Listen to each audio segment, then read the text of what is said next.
Donc, ce qu'on va vous montrer maintenant, c'est comment créer une macro. Pour ce faire, je vais créer d'office un nouveau groupe que je vais intituler portrait. Ok. Et dans le nouveau groupe, je vais faire une macro ou une action qu'on va appeler séparation fréquence. Je peux lui mettre une couleur, je vais lui en mettre une, comme ça. Hop, on est parti. Et donc, après ça, on est en mode édition. Donc, je vais commencer par faire quelque chose. Donc, je vais créer un nouveau calque. Je viens dans Images, appliquer une image. Où là, je prends le fusionner. Je prends en normal. Et je vais je fais un OK. Donc, simplement, jusque-là, c'est pour avoir l'image de base. Celle-ci, je vais l'appeler couleur. Ensuite, je vais faire un CTRL J ou commande J sur Mac. Et celle-ci, je vais l'appeler texture. Ensuite, je prends mes deux calques, je viens en faire un groupe que j'appelle séparation de fréquence.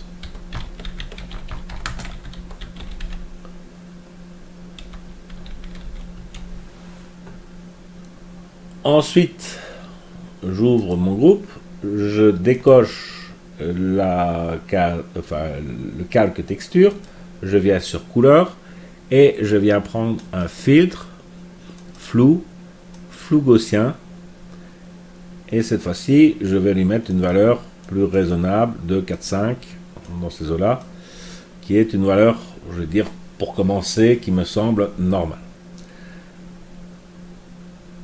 Une fois que c'est fait, je vais mettre un OK. Ensuite, je me place sur le calque texture, où là, je vais faire une image, appliquer une image. Cette fois-ci, je prends couleur. Je prends donc RVB. Je prends l'opération qui consiste à faire une soustraction.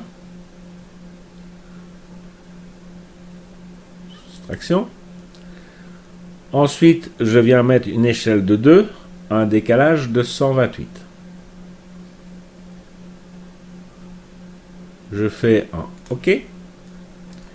Et ceci, je viens le placer en lumière linéaire.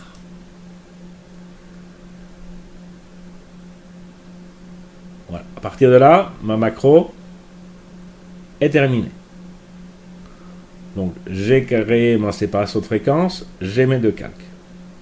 Et donc, je demande qu'on arrête. La seule chose que je reviens ici, c'est dans flou gaussien. Je vais mettre une croix.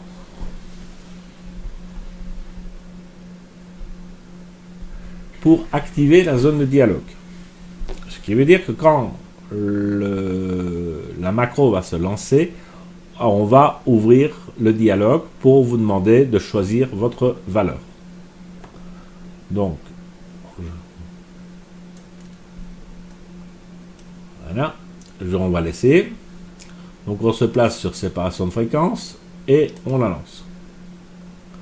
Et vous voyez que là, j'ai mon dialogue de flou gaussien qui me permet, dans cette image-ci, de la pousser vers 9 pour lisser un peu les détails qu'on avait ici dans le coin de l'œil ou des choses pareilles.